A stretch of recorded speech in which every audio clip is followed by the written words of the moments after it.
Assalamualaikum warahmatullahi wabarakatuh. Perkenalkan, kami dari kelompok 6 yang beranggotakan Ana Maria NPM 2101030003 dan Anissa Dia Ifadah NPM 2101030004 dengan dosen pengampu Bapak Satria Nugraha Adiwijaya MPD. Di sini kami akan menjelaskan materi tentang pragmatik. Yang pertama yaitu pengertian pragmatik. Pragmatik merupakan studi mengenai makna dalam tuturan yang digunakan dalam suatu bahasa sebagai komunikasi dalam satu konteks.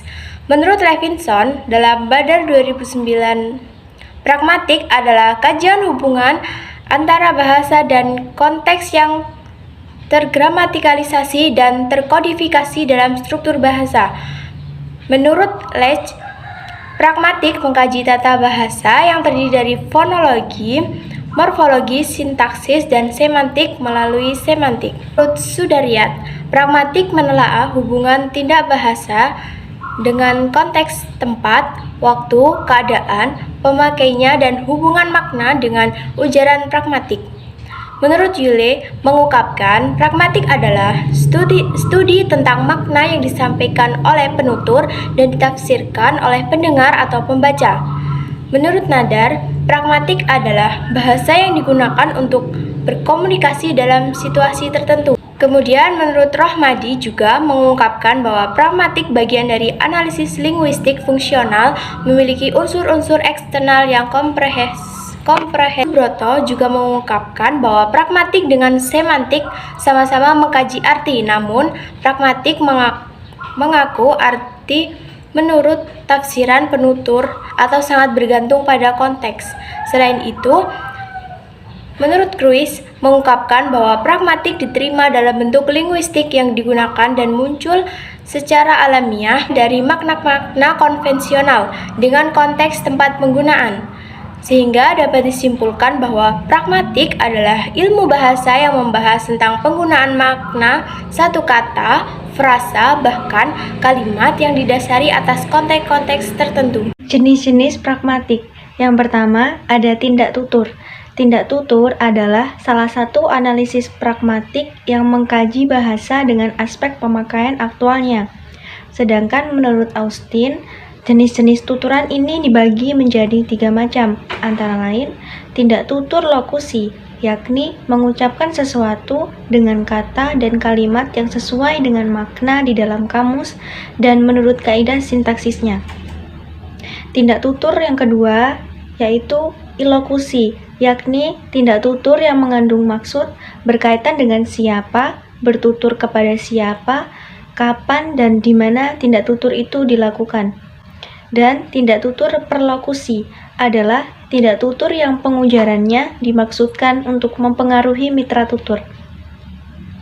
Searle juga menggolongkan tindak tutur ini menjadi 5 jenis, antara lain 1. Representatif, yaitu tindak tutur yang mengikat penuturnya kepada kebenaran atas hal yang dikatakannya.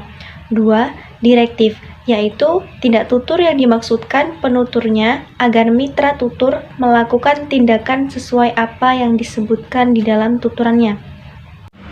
Ketiga, ekspresif, disebut juga evaluatif, yaitu tindak tutur yang penuturannya agar tuturannya diartikan sebagai evaluasi yang meliputi terima kasih, mengeluh, mengucapkan selamat, mengkritik, memuji, dan lain-lain.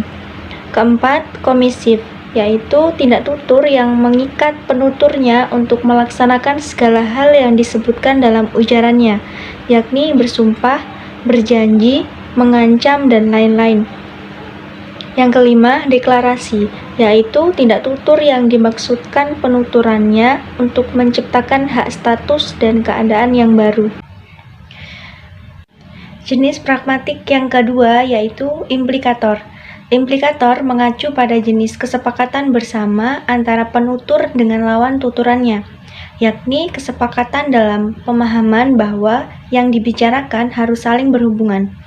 Jenis implikator dibagi menjadi 2, yaitu implikator konvensional dan implikator non-konvensional. Jenis pragmatik yang ketiga yaitu deixis. Menurut Cahyono, Deixis adalah suatu cara untuk mengacu ke hakikat tertentu dengan menggunakan bahasa yang hanya dapat ditafsirkan menurut makna yang diacu oleh penutur dan dipengaruhi situasi pembicaraan. Selanjutnya, dalam kajian pragmatik, deksis dibagi menjadi 5. Antara lain, yang pertama yaitu deksis orang adalah pemberian rujukan kepada orang atau pemeran serta dalam peristiwa berbahasa. Yang kedua yaitu deksis tempat adalah pemberian bentuk kepada lokasi ruang atau tempat yang dipandang dari lokasi pemeran serta dalam peristiwa berbahasa. Ketiga ada deksis waktu adalah pengungkapan atau pemberian bentuk kepada titik atau jarak waktu yang dipandang dari waktu sesuatu ungkapan dibuat. Yang keempat ada deksis wacana adalah rujukan kepada bagian-bagian tertentu dalam wacana yang telah ditentukan atau yang sedang dikembangkan. Terakhir ada deksis sosial, yaitu mengungkapkan atau menunjukkan perbedaan dari sosial antara pembicara dan lawan bicara atau penulis dan pembaca dengan topik atau rujukan yang Selanjutnya, fungsi pragmatik. Fungsi yang pertama sebagai representatif, berfungsi untuk menerangkan kapasitas bahasa agar dapat menggambarkan berbagai keadaan dunia. Fungsi yang kedua sebagai interaktif, berfungsi untuk menerangkan kapasitas bahasa untuk menjalin hubungan interpersonal di antara para penutur. Fungsi sebagai ekspresif, berfungsi menerangkan kapasitas bahasa agar mampu memberikan ekspresi terhadap berbagai pengalaman intensional penutur. Selanjutnya, prinsip-prinsip pragmatik. Yang pertama, penggunaan bahasa dengan memperhatikan faktor-faktor penentu tindak komunikatif.